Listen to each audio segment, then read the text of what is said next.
So here we are, post-Purim, or perhaps not post-Purim, because we may have finished even Shushan Purim in Jerusalem, where we had sirens yesterday, where we were in our bomb shelters, but we were dancing in our bomb shelters. We had boom boxes, we had singing, dancing, we had kids on the shoulders. It was an incredible experience. Why do I say maybe not post-Purim?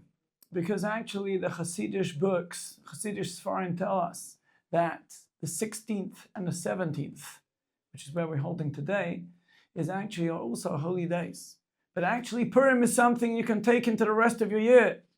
Because actually Purim is something where we can take the lessons. We have a problem. The Jewish people, we have a problem. What's our problem? Yeah, you could say non-stop talking. You could say the Jewish people have a problem with paranoia. Whatever you want to say, but Jewish people, we have a problem. Our problem is Amalek.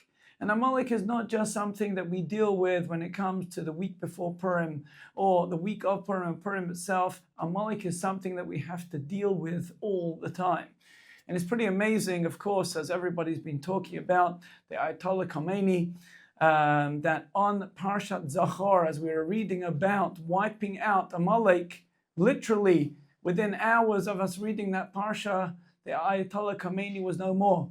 And as one of my students pointed out, if you take the words Ayatollah Khomeini, it actually spells out literally within the letters. In English, you have both Amalek and you also have Haman within the letters over there, which is obviously a clear message to us that here we were eradicating one of the greatest enemies who promised his whole life was dedicated for 50 years, plus to obliterating the Jews, men, women, and children from the earth, exactly like it says was the aim of Haman. And look what happened to him. In the end, he ended up being crushed by those very missiles that he was trying to send to Israel to obliterate the Jews. He himself was destroyed by a missile. So I want to talk about how we're going to take Amalek, the destruction of Amalek, into the rest of the year. So one thing is for us to think about is what exactly is Amalek. So Amalek, the Gemara says, is Amlakak. They're the nation that wanted to suck up all of the Jewish people, all of our energy, like an ox goes and when it eats, it even pulls out whatever it eats from the roots. That's what they want to do. They want to take out all of our good energy, all of our positive energy. And this is not only in terms of a physical threat to the Jewish people, this is also in terms of you and me. Our own personal Amalek that is inside of us that's trying to pull us down constantly. We all have our challenges. We all have our difficulties. Yeah, many times we feel overwhelmed. We have questions. We have doubts. That is all Amalek. It's all the Amalek inside of us.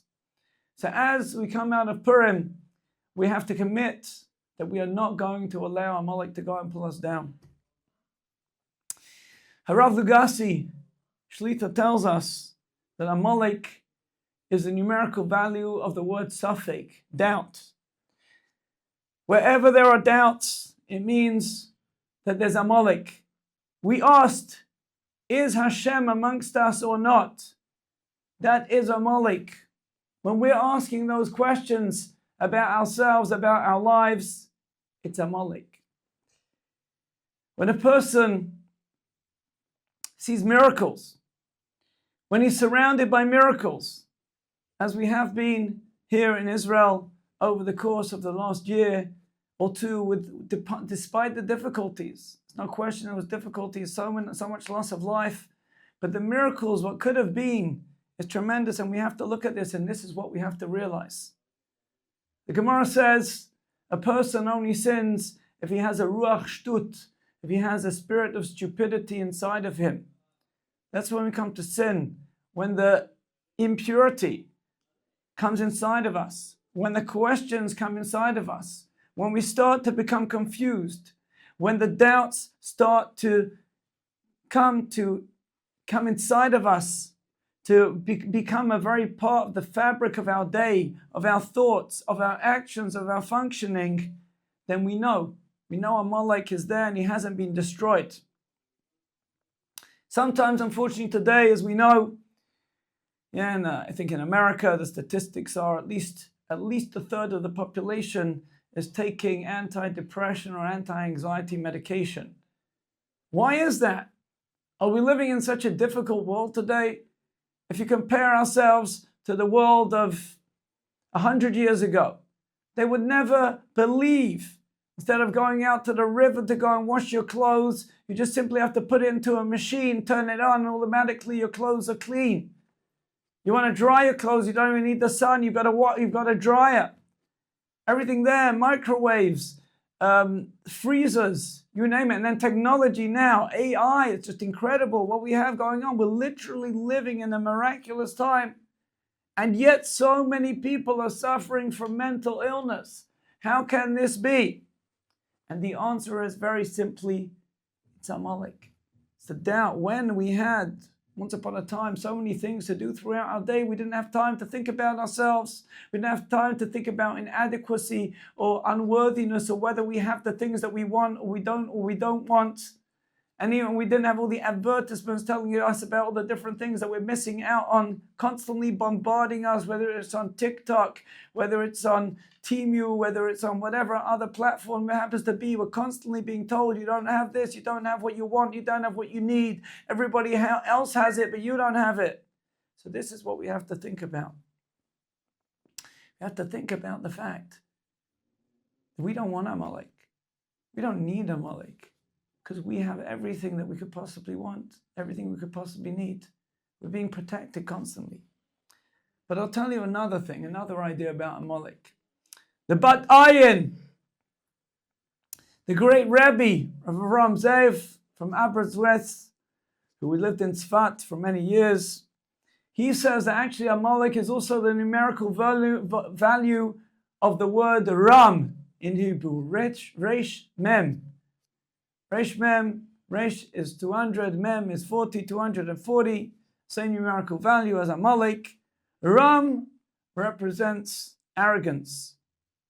When a person feels arrogant, then it gives him a certain brazenness that even makes us doubt the words of the Torah, that makes us doubt the words of Moshe Rabbeinu, that we're still keeping up until today.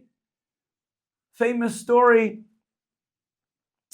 about 200 years ago, somebody came and he said, I think in Russia, he said to one of the rabbis, why do you think Moshe Rabbeinu is so great? Yeah, it says, we've got all kinds of laws over here in our country. Why do you think Moshe Rabbeinu is so great? Yeah, why not come and follow the laws of communism, abandon your Judaism? So it says, very simple. It says, you've got laws over here, contraband. It says certain things are forbidden, whether it's alcohol, whether it's certain types of substances. It says, what I want you to do, it says, I want you to go around and I want you to go and get hold of some alcohol. Go around and see if you can do it. Within a very short time, he had as much alcohol as you can imagine. So go and ask a Jew. Go and ask a Jew on Pesach if you can go and get you some chametz. You can go around all of the Jewish homes in the entire community, in the entire village, in the entire city sometimes, and you won't find any chametz. In Israel, it's actually illegal, I believe, to sell chametz on Pesach. Unbelievable. So to look at Moshe Rabbeinu. Thousands of years ago, he told us not to eat chametz on Pesach, and we're still doing this even today. How can we doubt the words of the great Moshe Rabbeinu, of our prophets? If a person was truly humble, if he truly negated his ego, then in that case he would come to a position of Emunah Shalema, of complete faith. What is it that prevents that? It's Amalek. That feeling of arrogance, that I'm better, that I know more, that I know what's more right. It makes us think that we're the ones who have clarity, and we don't go and give in ourselves annul our own wisdom to the wisdom of the rabbis of old that is still being applied until today. And from the times that they closed up the Gemara, all of the very same concepts that were in there are still being applied today. applied today to technology, applied today to all kinds of new processes in terms of food production. It's an amazing thing. Exactly all those same things, those same concepts are still applying today. Nothing's outdated. It's all totally focused on today. All of the questions of whether or not you can carry a phone on Shabbat, all these different things, all these things are discussed by the rabbis. All the same concepts all being applied today as they were thousands of years ago. And this should give us strength, and this should give us encouragement that when we're fighting against all of the different Amaliks, whether it's the Amalek on the inside or whether it's Amalek on the outside, you should know that you have all the wisdom at your fingertips available. Anything you want to know, you can just look it up. You can go and call up a rabbi. You can go and get the answers to your questions. This is what we need to realize. But sometimes it comes to a certain point where we get the clarity in our lives. And I thought of this idea today. I was learning with my chavruta. In the Purim story is an amazing thing. Achashverosh was a very, very close friend of Haman. So much so that he actually gave over his ring, his signet ring, which actually meant that in many ways that Haman was actually more powerful than Achashverosh. He had the right. Achashverosh did not have a signet ring to make edicts, only Haman. It's a crazy situation. But Achashverosh was still the king. And all of a sudden, it all started to come together. He couldn't sleep one night, and he suddenly remembers the whole thing about how Mordechai saved his life. Just at that moment, Haman walks in. And when the king asks him, what should I do to the man who finds favor in the king's eyes? Of course, Haman thought he was talking about him. And he said, you should have him wearing the royal clothing with the king's crown on his head, riding on the royal horse in the royal limousine. He tells him all these different things. Yeah, it clearly was showing. You don't have to be too much of a psychologist to understand that Haman's motive was very clearly he wanted to be the king. And Achashverosh picked up on that immediately and he said, you know what? He said, exactly what you told me you're going to do to Mordechai. And Mordechai's paraded around. Yeah, and Haman ends up getting splurged with some rather offensive materials. It wasn't just a dirty bucket of water. There was all kinds of the worst offensive materials inside that bucket that Haman had splashed on top of his head. And he comes home and he feels absolutely forlorn, broken. But before he knows it, there's not even time, he gets dragged over to the palace. And Achashverosh goes out in the middle of the meal because he's angry. Because Esther says that it's Haman that wants to kill me. He wants to kill my nation. He wants to kill me. I'm also a Jewess. And Achashverosh's anger flares up. And some say he was flared up because he wanted to calm down about Haman, his friend. But then when he went out there, he says that he saw Haman's sons. It was really angels. He saw Haman's sons chopping down the trees in his orchard. And now he was doubly angry. And he comes back in and all of a sudden he sees. He cannot believe his eyes, but there's Haman with all the garbage still on his clothing, lying down on the queen's bed, either trying to do who knows what, or trying to kill the queen. And at that point he says, oh, you're going to try and overcome the queen in front of me, trying to kill the queen in front of me. And Haman is hung on the very same gallows that he set out for Mordechai. All of a sudden, it says, and the anger of Achashverosh was abated. Why was it abated? So I think it's the Al-Sheikh HaKadosh who says, because all of a sudden everything suddenly came together. He suddenly had absolute clarity. Who was responsible for Vashti dying? It was Haman. Who wanted to kill his wife now? It was Haman.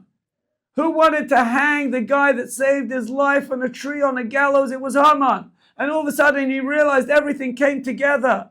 And all of a sudden, and Haman wants to be the king. All of a sudden, everything just makes sense. Absolute clarity. Now he realizes now he's doing the right thing. All of a sudden, everything was clear.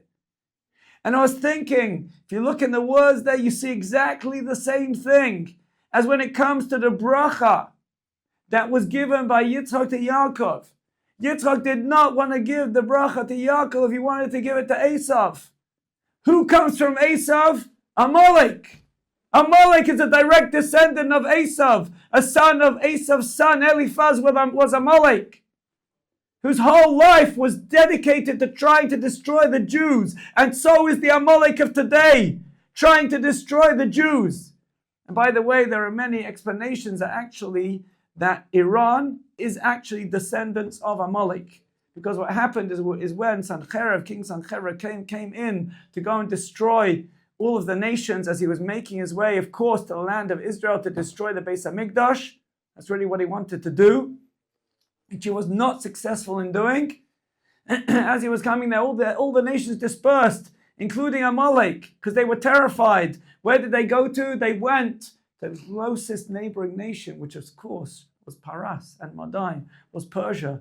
And of course, the Persian women were very happy to go and take upon themselves the Amaleki men. And therefore, literally, the Persians of today, the Iranians of today, actually come from Amalek. I saw that in an explanation from Rav Resnick, Rav Yisrael Resnick, a big rabbi. So literally, we're talking about Amalek today. Yes, it's Ishmael, it's the Ishmaelite nations, it's the Muslims for sure, there's no question, but it's also Amalek as well, no doubt about it. So I was thinking, you have the bracha of Yitzchak, and Yitzchak loves Esav. He loves Esav. He looks at Esav as being an expression of him, a gibor, a strong man, and he thinks that's who he's supposed to be, his firstborn son. And then he realizes, no. Why did he realize it? Says Rav Shimshon Raphael Hirsch. Because all along Rivka had been telling him, look at Esav. He's not good. You have to realize he's trying to trick you. And Yitzchak never believed it. But all of a sudden when Esav came in, and the rabbis say he saw, whatever this means, the gates of Gehenna opening up underneath him, he realized that yes, that Esav was really a Rasha. And when Esav came and he said, give me a bracha, and he realized that everything that Esav did was really only for his own good, because he wanted it for himself, not because he necessarily wanted to carry on the ways of his father. He actually despised the ways of his father, the spiritual ways of his father. And that's why Yaakov was destined to get the bracha. And he realized, says Rav Shimshon Raphael Hirsch, that even just with a little bit of hair on his hands and hair on his neck, he was tricked. And all of a sudden, it dawned upon him, wow, I've been tricked all along, all these years. And really, Yaakov is my son, who's the tzaddik, the one who's destined to go and inherit all of my spirituality and to carry on with that. That's who he really is. And Esav, some people say actually he was trying to fix up Esav. He understood who Esav really was, but he realized, I can't fix up Esav. I have to pass this on to Yaakov. And see, he said, Baruch Gam Baruch Yeh. He will also be blessed. Actually, very interesting. Gam Baruch Yeh, that we say in the Megillah, also Gam, V'Gam Charvoina, and also Gam, the same word, Charvoina, who some people will say was Elijah the prophet, Eliyahu Navi, said to Achashverosh, by the way, if you want to know what to do with Haman, there's a gallows, a 50-foot gallows over there in the back of his house. You can go and hang him over there. Gam, the same word. And you see that Mordechai cried out a tremendous cry, a tza'aka, gedola amara, a great and bitter cry. And Esav cried out a great and bitter cry, exactly the same words when he was not given his blessing. And you see all of these things all of a sudden coming together. And all of a sudden you realize the Amalek that we're dealing with today is exactly the same Amalek that Yaakov Avinu was dealing with. And that those blessings that were given over, which were spiritual blessings, have still remained until today. When now we're dealing with the spiritual war, the mixture between Amalek and Yishmael together, combined together into one force, trying to harm the Jewish people, which is exactly what's happening, has been happening. But that, please God, one day very soon, we will merit to see an end to this, an end to all wars. And please God, we will have the Geula Shalema with Mashiach very, very speedily in our days. Amen.